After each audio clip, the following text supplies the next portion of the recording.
예, 요한계시록 마지막 장, 마지막 절, 성경 맨 마지막 책, 마지막 장, 마지막 절입니다. 그 절이 상당히 중요할 것 같은데 모든 이론이라든가 논문에 보면은 결과 몇 것이 중요하지 않습니다. 사람이 인간관계에서 유종의 미를 거둬야 한다는 말도 있고 끝이 매우 중요한데, 근데 그런 맥락에서 보면 성경에서 매우 중요한 게 뭐냐면 예수의 은혜가 모든 자들에게 있을지어다 라고 하는 것입니다. 예수의 은혜, 예수, 모든 것들이 예수께로 집합이 됩니다. 모든 것이 목적이 예수, 목적이 예수. 우리가 추구하는 것도 예수고, 모든 세상, 모든 만물들이 모두 주께로 향해 있습니다. 예수께로 향해 있습니다. 그 예수의 은혜가 모든 사람들이 있기를 원한다.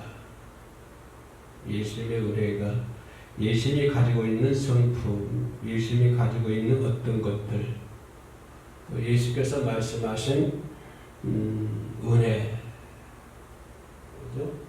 이런 모든 것들이 모든 자들에게, 본문에서 모든 믿는 자들에게라고 표현한 것이 아니고 모든 자들에게 표현했습니다. 모든 믿는 자들에게 있을지어다라고 얘기하는 것이 아니라 모든 자들에게 있을지어다. 예수님은 평안을 상징하는, 평화를 상징하는. 그래서 예수님께서 오실 때도 뭐라고 그랬어요? 육신 오실 때도 하늘의 영광이요 땅에서는 기뻐하심을 입은 사람들의 평화로다. 예수님 자체가 평화라고 하는 것입니다. 평화. 예수님과 함께 있으면 평화로 물들어져 있어야 돼요. 예수님과 함께 하면 세상 것에 의해서 조성되는 평화가 아니라 예수님께서 말씀하신 그런 평화. 예수님 오실 때도 예수님 오신 것은 하늘에는 영광이요 땅에는 평화로다. 그래서 그런 평화가 모든 자들에게 있을지어다, 모든 사람들에게 있을지어다라고 성경은 결론을 내리고 있습니다. 예수님 자체가, 예수는 그분의 구원이세요. 예수는 그분 자체가 생명이시고, 예수는 자체가 건강이시고, 예수님 분이 바로 치유이시고, 예수님 그분이 곧 은혜이고, 예수님 그분이 곧 감사이고, 모든 것들이 뭐 구원이나 건강이나 치유, 천국, 은혜, 뭐 감사, 사랑, 기쁨, 이런 모든 것들이 어디서부터 그 출발 기원이 어디냐면 바로 예수 그리스도로 가는 것입니다. 예수 자체가 사랑이에요. 예수님 자체가 치유, 건강이고 기쁨이고. 우리 인간들에게 진정한 기쁨을 주신 것은 오직 전쟁에서 승리했다고 기쁨이 옵니까? 전쟁이라 하는 건 무서운 거지 않습니까? 모든 산업시설이 다 파괴가 되고. 우리나라 전쟁이 또 우리나라도 6.25로, 자, 우리나라는 외세 침입을 많이 받는 나라이죠. 6.25 때도 130만 이상이 사상되지 않았습니까? 아나라고 전쟁 시에도 130만 이상이 사상자를 내는데, 지금은 이제 뭐 원자 핵이 왔다 갔다 하니까 그 수는 뭐 헤아릴 수가, 짐작할 수가 없겠죠. 전쟁이 일어나면 남한만 망하는 것이 아니라 남북 모두가 멸살당하는 것입니다. 그래서 어떤 일이 있어도 전쟁은 일어나면 안 되는 것이죠. 그래서 인간의 기쁨이 하는 것이 그 어떤 전쟁에서 승리한다고 해서 기쁨이 오는 것 아니고, 또 뭐 인간의 기쁨이 하는 것이 내가 추구하는 것을 쟁취했다고 해서 진정한 기쁨이 오는 것도 아니고, 그죠? 인간의 기쁨이라는 것이 내가 소원했고 그것을 이루고자 한평생 노력해서 이루었다. 그것을 이뤘다고 해서 기쁨이 오는 것도 아니다라고 하는 것입니다. 인간의 기쁨, 인간의 은혜, 예수의 은혜, 또 감사하는 거, 인간이 뭐 사랑하는 거, 또 인간이 치유하는 거, 이런 모든 것들이 예수 그리스도 자신이라고 하는 모든 것이 예수로부터 출발한다고 하는 거죠. 예수님이 구원이에요. 예수님이 감사. 감사도 예수로부터 나와야 되지 인간으로부터 감사 나오면 얼마 못 갑니다. 그죠? 인간의 기쁨도 얼마 못 가요. 그래서 많은 문제 해결 자체, 문제 해결이라든가 능력이라든가 미래라든가 이런 모든 것들이 예수 그리스도로부터 시작된다고 하는 시발점이 예수예요. 문제 해결 예수 그리스도입니다. 그죠? 세상의 평화를 원하십니까? 전쟁한다고 해서 평화가 이루어집니까? 또 뭐 핵이 평화는 강한 자가 강해야만 평화를 지킬 수 있다라고 얘기한 사람들이 있는데 그런다고 해서 평화가 이루어집니까? 세상의 평화가. 세상의 평화는 오직 예수 그리스도이죠. 예수 그리스도 하나가 될 때 평화가 임하는 것이지. 남과 북의 평화가 뭡니까? 예수가 하나가 되는 거예요. 그러니까 인위적인 어떤 38선이 파괴된 것이 아니라 예수의 이름으로 38선이 파괴가 돼야 돼요. 예수의 이름으로 남과 북이 하나가 되어야 된다고 하는 거죠. 그래야 진정한 평화가 이룰 수 있다고 그래가지고. 그래서 모든 것들이 예수를 믿는 자들에게 그러나 영원한 평강과 은혜가 있다. 그래서 성경 맨 마지막 절에 예수의 은혜가 모든 자들에게 있을지어다. 예수의 은혜란 말이 모든 것들이 포함된다고 하는 것입니다. 인간사, 세상사, 세상의 역사라든가 개인의 역사라든가 한 나라의 역사라든가 이런 모든 것들이 지원이 예수께로부터 시작이 된다.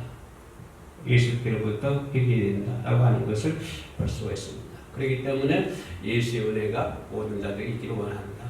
라고 아주 짧은 요절이지만 전체적인 것을 이렇게 집합시켜 놓은 기름 짜듯이 짜놓은 그러한 요절이 21절의 말씀에 담겨져 있다고 하는 것을 볼 수 있습니다. 그래서 예수를 믿는 더더욱 예수를 믿는 사람들에게는 그러한 예수의 은혜와 또 평강이 영원한 평강, 영원한 은혜가 예수 믿는 사람들에게는 더더욱 간절히 사모해야 되고 그런 것들이 임해야 될 줄로 믿습니다. 그래서 예수님이 은혜라고 하는 것이 매우 중요한 부분이고 또 예수님이 오실 때는 어떻습니까? 예수님이 오실 때도 아까 얘기했던 것처럼 성경에 뭐라고 그래요? 하늘에는 영광이요 땅에서는 기뻐하심을 입은 사람들의 평화로다. 평화를 얘기했죠. 그리고 부활하신 예수께서 오셔서 뭐라고 그랬어요? 첫마디가 육신으로 오신 철인 육신으로 오신 예수님께서는 뭐라고 그랬어요? 기뻐하시고 입은 사람들 중에 평화를 얘기했고 또 십자가 돌아가신 후로 부활하신 몸으로 예수님이 오셔서 하신 말씀이 뭐예요? 너희에게 뭐가 있을지어다? 평강이 있을지어다. 그러니까 예수 자신의 평가 얘기하는 거예요. 그래서 바울 선생님도 서신서에도 항상 너희에게 평강이 있을지어다 이렇게 안부를 전하고 있지 않습니까? 우리 인간사에도 그 안부를 많이 전하지 않습니까? 옛날에도 아침에 일어나면 부모님께 꼭 인사를 하고 안부를 묻고 밤새 편안히 주무셨습니까? 이렇게 안부를 묻지 않습니까? 그리고 또 왕들은 신하들은 또 왕에게서 가서 안부를 묻고 그래서 예수님께서도 부활하신 예수님께서 항상 제자들에게 너희에게 평강이 있을지어다. 오실 때는요 너희에게 평화가 있을지어다. 평강이 있을지어다 이렇게 말씀하신 것을 볼 수가 있습니다. 그것도 예수님 부활하신 예수님 그래서 예수님 재림하시면 어떨 거예요? 예수님이 재림하면 그들 말할 것도 없이 믿는 자들은 영원한 천국에서 기쁨을 누리겠죠. 영원한 천국에서 기쁨과 평화를 누리겠죠. 그래서 이 평화라고 하는 평강이라는 것이 예수님과 뛰어놀래야 뛰어놀 수 없는 절대적인 거라고 하는 것입니다. 그렇다고 한다면 예수님과 그런 평화, 평강, 기쁨 이런 것들이 절대적이라 한다면 우리 예수 믿는 우리 크리스찬들도 역시 마찬가지로 그런 예수께서 말씀하신 평화, 평강, 은혜 이런 것들 속에서 살아야 된다고 하는 것입니다. 예수님이 재림하실 때에도 천국에서 영원한 천국에서 평화롭게 편안하게 하나님의 은혜를 두고 살 것 아닙니까? 그러니까 예수님 자체는 평화라고 하는 것입니다. 평강과 평화. 저희 오실 때도 평화를 얘기했고 부활하신 후에도 평강을 얘기했고 또 이제 우리 데려올 때도 영원한 천국에서 평화를 누리고 살겠죠. 하나님의 하나님 통치하에 평화를 누렸죠. 그래서 모든 것들이 평화라고 하는 것입니다. 평강과 평화. 그러니까 예수 믿는 사람들은 그런 것들이 있어야 돼요. 예수께서 함께 하시기 때문에 평강과 평화가 임해야 됩니다. 항상. 그래서 그런 은혜가 모든 자에게 있을지어다라고 본문에서 말씀하고 있는 거고요. 그러면 그러한 예수님을 바라보는 사람들은 어떨까요? 예수님을 바라보는 사람은 어떤 삶을 살까요? 예수님이 그렇게 오셨는데 예수님이 그런 분으로 평화로 평강의 하나님으로 기쁨의 주로 이 땅에 오셨는데 그런 예수를 바라보는 사람들 그죠? 그런 예수를 바라보는 사람들 어떻게 삶을 살았지? 성경에서 찾아보면은 목자도 볼 수가 있어요. 탄생하신 예수를 보고 찬송하지 않습니다. 탄생하신 예수를 보고 예물을 드리면서 예수를 찬송을 했고 또 천사는 자기가 보는 대로 마리아에게 말씀을 전했고 또 동방 박사들도 그랬고요. 또 백부장이 십자가에 달리신 예수를 바라보고 뭐라고 했어요? 십자가에 달리신 예수를 바라보면서 진실로 하나님의 아들이도다 라고 얘기를 하죠. 진실로 하나님의 아들이도다. 예수를 바라보는 사람들이 그렇게 얘기한다고 하는 것입니다. 그죠? 또 무신만 도마가 예수를 바라본 다음에 뭐라고 얘기했어요? 뭐라고 고백합니까? 예수를 바라보고 나의 주시며 나의 하나님이시다 라고 고백을 하죠. 의심만던 도마는 참 이성적인 사람이죠. 감정적으로 노는 사람이 아니라 상대 이성을 중시하는 사람인데 보지 않고는 예수 믿지 않겠다 그렇게 얘기했던 사람인데 결국은 예수를 바라보고는 나의 주요 나의 하나님이시다 라고 고백을 했습니다. 도마가 그렇게 고백을 했습니다. 그런다면 그 예수를 바라보고 그렇게 고백을 하잖아요. 또 베드로 유명한 고백하지 않습니까? 그리스도시요 살아계신 하나님의 아들이로다. 세례 요한은 뭐라고 했어요? 세상 죄를 지고 하는 하나님의 어린 양이로다. 이렇게 고백하지 않습니까? 구약에도 많이 나와 있고 신약에도 많이 나와 있고 예수를 바라보는 사람들의 고백 이런 것들을 우리가 성경에서 찾아볼 수가 있습니다. 십자가에서 피 흘려 들어가신 예수를 바라보고 백부장은 진실로 하나님의 아들이었다라고 고백을 했습니다. 그러면 예수님께서 이 땅에 오실 때, 여러분 데리러 오실 때는 우리는 뭐라고 고백을 할까요? 예수님 바라보고. 그때는 천지가 진동하겠죠. 예수님께서 예루살렘 입성하실 때는 땅이 흔들리다 보니까 그때는 예루살렘 땅만 흔드는 거지 않을까? 전 세계 땅이 흔들지 않을까? 그렇게 생각을 합니다. 예수님이 이제 이 땅에 오시면 얼마나 많은 사람이 기뻐하면서 통곡을 할까요? 너무 통곡할까요? 너무 기뻐도 우립이 나잖아요. 너무 기쁘고. 그래서 예수님께서 오시면 많은 사람들이 그동안 겪었던 소름, 겪었던 고생, 신앙의 간증 이런 것들 하면서 통곡을 할 것 같아요. 예수님 앞에서. 너무 기뻐하시고. 예수님이 재림하시면 그러지 않을까 생각을 합니다. 너무 기뻐한다. 너무 기뻐해서 사람들이 통곡하게 될 것이다. 그죠? 예수님을 바라보는 사람들은 이렇게 고백할 수 있는 것이고요. 그러면 그러한 예수님을 내 마음에 더 모실 때는 어떤 변화가 일어날까요? 자, 예수님을 바라만 봐도 좋은 사람이에요. 바라만 봐도 예수님 우리는 그런 고백을 하잖아요. 그죠? 살아계신 하나님의 아들, 세상 죄를 지고 는 하나님의 어린 양, 진실로 하나님의 아들이다. 또 살펴도 고백하지 않습니까? 살펴도 유명한 말이죠. 그런 예수님을 바라만 봐도 그런데 그런 예수님을 우리는 모시고 살잖아요. 내 마음속에 모시고 그렇죠? 예수님 모실 때. 시몬이 예수를 모실 때 예수님과 함께 할 때 편안함을 느끼지 않습니까? 예수를 모시듯 편안함. 삭개오가 예수를 모시니까 어떤 변화가 일어났죠? 회개하는 변화가 일어났고, 그죠? 자기 재산을 또 가난한 사람들 팔아서 나눠주기도 하고, 예수님 마음에 모시면 또 누굽니까? 십자가 예수께서 달리실 때 십자가 강도 우편에 달렸던 사람, 그죠? 그 사람이 예수를 보실 때 그날에 낙원에 너와 함께 있으리 이 말이라. 예수를 모시면 그런 변화된 역사가 일어난다고 하는 것입니다. 바라만 보는 것이 아니라 예수를 모시면, 내 마음에 모시면,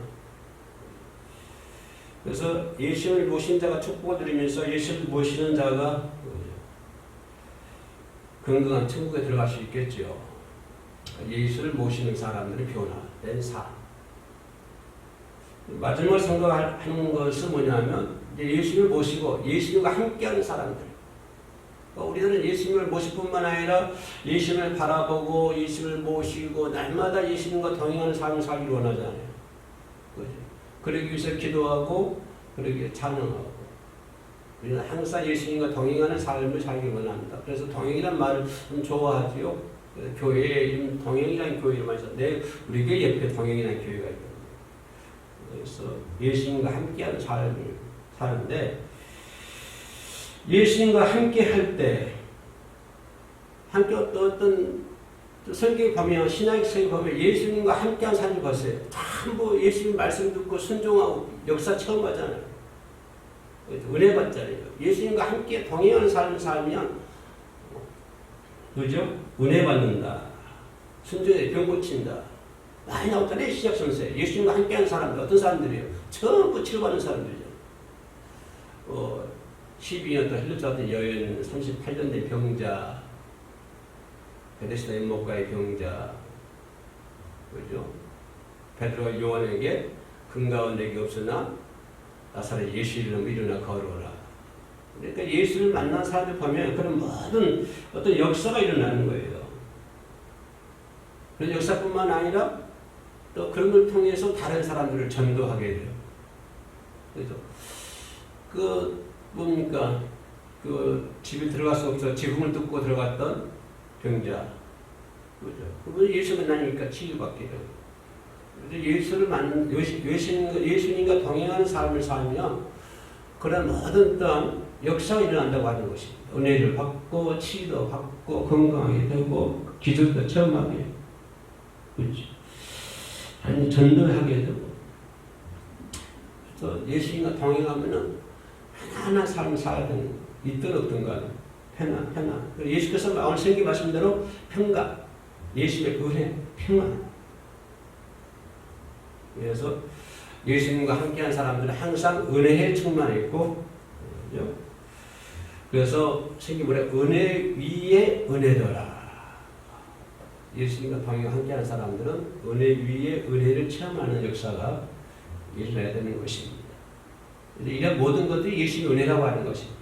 그래서 네 가지로 분류를 해봤는데요. 예수님 오실 때, 예수님을 바라볼 때, 예수님을 모실 때, 예수님을 동행할 때, 우리 크리스찬 삶은 어떻게 변화되는가? 그죠? 이런 것을 잠시 살펴봤습니다. 그래서 매우 중요하다. 요한계시록 맨 끝절이 매우 중요하다. 주 예수의 은혜가 모든 자들에게 있을지어다. 그래서 그 앞에 뭐라고 그래? 아멘. 주 예수여 어서 오시옵소서. 예수여 오시옵소서. 왜요?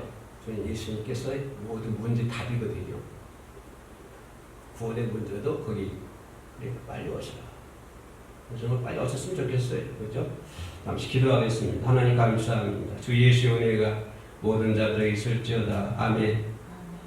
주님의 그 말씀대로 우리들의 가정과 우리들의 삶 속에, 우리들의 마음 속에, 우리의 그 자녀들 속에, 이 나라 이 민족 속에 예수의 은혜가 넘쳐나기를 원합니다. 그래서 모든 불의가 사라지고 불같은 성령의 역사, 바람같은 성령의 역사 일어나서 잘못되고 부족한 것들 전부 날려보내 주시고 불태워 주시옵소서.